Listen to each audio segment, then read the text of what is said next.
कर्पूरगौरं करुणावतारं संसारसारं भुजगेन्द्रहारं सदा वसन्तं हृदयारविन्दे भवं भवानी सहितं नमामि। जय श्री राधे। मैं गीता रानी, मेरे YouTube चैनल धार्मिक सोच में आपका स्वागत है। आइए आज हम श्रावण मास के धारणा पारना मासोपवास रुद्री व्रत कथन नामक चौथे अध्याय के बारे में जानते हैं। श्रावण मास महात्म्य चौथा अध्याय। धारणा पारना मासोपवास व्रत और रुद्र व्रति व्रत वर्णन और सुगंधा का आख्यान। ईश्वर बोले, हे संत कुमार, अब मैं धारणा पारना व्रत का वर्णन करूंगा। प्रतिपदा के दिन से आरंभ करके सर्वप्रथम पुण्य वाचन करना चाहिए। इसके बाद मेरी प्रसन्नता के लिए धारणा पारण व्रत का संकल्प करना चाहिए। एक दिन धारण व्रत करें और दूसरे दिन पारण व्रत करें।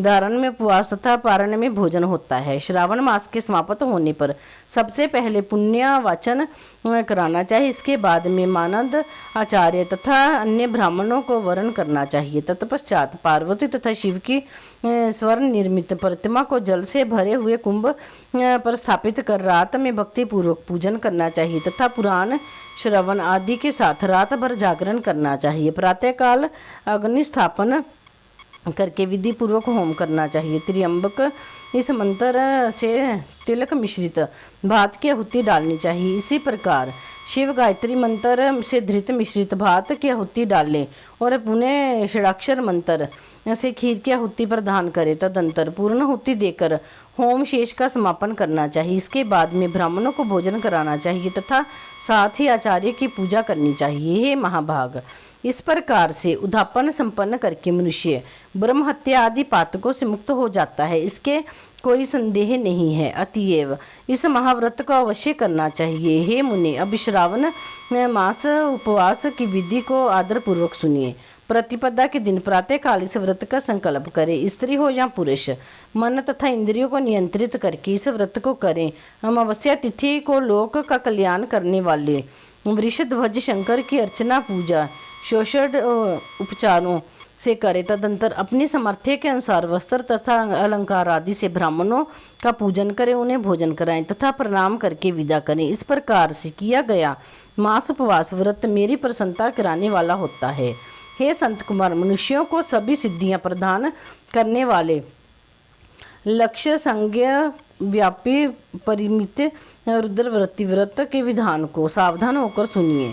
अत्यंत आदरपूर्वक कपास के 11 तंतुओं से बत्तियां बनाना चाहिए और रुद्रवती नामावली बत्तियां मुझे प्रसन्न करने वाली हैं। मैं श्रावण मास में भक्ति पूर्वक दीवान के देव गौरीपति महादेव का इन 1 लक्ष संख्या वाली बत्तियों से निरांजन करूंगा। इस प्रकार श्रावण मास के प्रथम दिन विधि पूर्वक संकल्प करके महीने भर प्रतिदिन शिवजी की पूजा कर 1000 बत्तियों से निरांजन करें और अंतिम दिन 71,000 बत्तियों से निरांजन करें, अथवा प्रतिदिन 3000 बत्तियां आदर पूर्वक अर्पण करें और अंतिम दिन 13,000 बत्तियां समर्पित करें, अथवा एक ही दिन सभी 1,00,000 बत्तियों को मेरे समक्ष जलाएं। प्रचुर मात्रा में धृत में भिगोई जो सनिध बत्तियां होती हैं वे मुझे प्रिय हैं। तत्पश्चात मुझ विश्वेश्वर का पूजन करके कथा श्रवण करें। संत कुमार बोले, हे देवदेव, हे जगन्नाथ, हे जगन आनंद कारक, कृपा करके आप मुझे इस व्रत का प्रारंभ बताइए। हे प्रभु, इस व्रत को सर्वप्रथम किसने किया तथा इसके उद्यापन में क्या विधि होती है? ईश्वर बोले, हे ब्रह्मपुत्र, व्रतों में उत्तम इस रुद्र व्रत के विषय में सावधान होकर सुनिए। ये व्रत महापुण्यप्रद है, सभी उपद्रवों का नाश करने वाला, प्रीति तथा सौभाग्य देने वाला, पुत्र पौत्र समृद्धि प्रदान करने वाला, व्रत करने वाले के प्रति शंकर जी की प्रीति उत्पन्न करने वाला तथा परम पद शिवलोक को देने वाला है। तीनों लोकों में इस रुद्रव्रति के समान कोई उत्तम व्रत नहीं है। इस संबंध में लोग यह प्राचीन दृष्टांत देते हैं। शिप्रा नदी के रम्य तट पर उज्जैनी नामक सुंदर नगरी थी। उस नगरी में सुगंधा नामक एक परम सुंदरी वीरांगना थी। उसने अपने साथ संसर्ग के लिए अत्यंत दुस्सह शुक्ल शुल्क निश्चित किया था। 100 स्वर्ण मुद्रा देकर संसर्ग करने की शर्त रखी थी। उस सुगंधा ने युवकों तथा ब्राह्मणों को भ्रष्ट कर दिया था। उसने राजाओं तथा राजकुमारों को नंगन करके उनके आभूषण आदि लेकर उनका बहुत तिरस्कार किया था। इस प्रकार उस सुगंधा ने बहुत लोगों को लूटा था। उसके शरीर की सुगंध से कोस भर का स्थान सुगंधित रहता था। वह पृथ्वी तल पर रूप, लावण्य और कांति की मानो निवास स्थली थी। वह क्षय रागों और 36 रागनियों के गायन में तथा उनके अन्य बहुत से वेदों की भी गान क्रिया में अत्यंत कुशल थी। वह नृत्य में रंभा आदि देवांगनाओं को भी तिरस्कृत कर देती थी और अपने एक एक पग पर अपनी गति से हाथियों तथा हंसों का उपहास करती थी। किसी दिन वह सुगंधा कटाक्षों तथा मोह चलान के द्वारा कामवानों को छोड़ती हुई क्रीड़ा करने के विचार से शिप्रा नदी के तट पर गई। उसने ऋषियों के द्वारा सेवित मनोरम नदी को देखा तथा वहाँ कोई विपर ध्यान में लगे हुए थे तथा कोई जप में लीन थे, कोई शिवार्चना में रत थे तथा कोई विष्णु के पूजन में तल्लीन थे। हे महामुने, उसने उन ऋषियों के बीच विराजमान उन विशिष्ट को देखा। उनके दर्शन के प्रभाव से उसकी बुद्धि धर्म में प्रवृत्त हो गई। जीवन तथा विशेष रूप से विषयों से उसकी विरक्ति हो गई। वह अपना सिर झुकाकर बार बार मुनि को प्रणाम करके अपने पाँवों की निवृत्ति के लिए मुनि श्रेष्ठ विशिष्ट जिसे कहने लगी। सुगंधा बोली, हे अनाथनाथ, हे विप्रेंद्र, हे सर्वविद्या विशारद, हे योगीश्वर, मैंने बहुत से पाप किए हैं। अतः हे प्रभु, उन समस्त पापों के नाश के लिए मुझे उपाय बताइए। ईश्वर बोले, हे संत कुमार, उस सुगंधा के इस प्रकार कहने पर वे दीन वत्सल मुनि विशिष्ट अपनी ज्ञान दृष्टि से उसके कर्मों को जानकर आदरपूर्वक कहने लगे। विशिष्ट बोले, तुम सावधान होकर सुनो। जिस पुण्य से तुम्हारे पाप का पूर्ण रूप से नाश हो जाएगा, वह सब मैं तुमसे अब कह रहा हूँ। हे बद्रे, तीनों लोकों में विख्यात वाराणसी में जाओ। वहां जाकर तीनों लोकों में दुर्लभ महान पुण्य देने वाले तथा शिव के लिए अत्यंत प्रीतिकर रुद्रव्रती नामक व्रत को उस क्षेत्र में करो। हे भद्रे, इस व्रत को करके तुम परम गति को प्राप्त करोगी। ईश्वर बोले।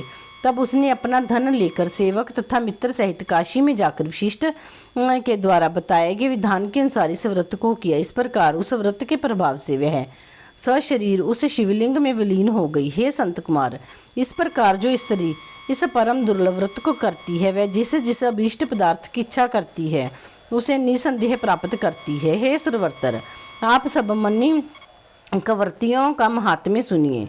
हे विप्रेंद्र, उन मणिक व्यर्तियों के व्रत से स्त्री मेरे अर्धासन की अर्धकारिणी हो जाती है और महाप्रलय पर्यंत वह मेरे लिए प्रिय होती है। अब मैं इसे बताऊंगा। चांदी की बनी हुई नंदीश्वर की मूर्ति पर आसीन स्वर्ण में भगवान शिव की पार्वती सहित प्रतिमा को कलश पर स्थापित करना चाहिए और विधि के साथ पूजन करके रात्रि में जागरण करना चाहिए। इसके बाद प्रातःकाल नदी में निर्मल जल में विधि पूर्वक स्नान करके 11 ब्राह्मणों सहित आचार्य का वर्ण करना चाहिए। तत्पश्चात रुद्र सूतक से अथवा गायत्री से अथवा मूल मंत्र से धृत खीर तथा विल्व पत्रों का होम करना चाहिए। इसके बाद पूर्णाहुति होम करके आचार्य आदि की विधिवत पूजा करनी चाहिए तथा स्पतनिक 11 उत्तम विप्रों को भोजन कराना चाहिए। हे संत कुमार, जो स्त्री इस प्रकार से व्रत करती है वह समस्त पापों से मुक्त हो जाती है। तत्पश्चात विधान पूर्वक कथा सुनकर स्थापित की गई समस्त सामग्री ब्राह्मण को दे देनी चाहिए। इससे निश्चित रूप से 1000 अश्वमेध यज्ञों का फल प्राप्त होता है। इस प्रकार श्री स्कंद पुराण के अंतर्गत ईश्वर संत कुमार संवाद में श्रावण मास महात्म्य में धारण पारण मासोपवास रुद्रवर्ती कथन नामक चौथा अध्याय पूर्ण हुआ। बोलो शंकर भगवान की जय।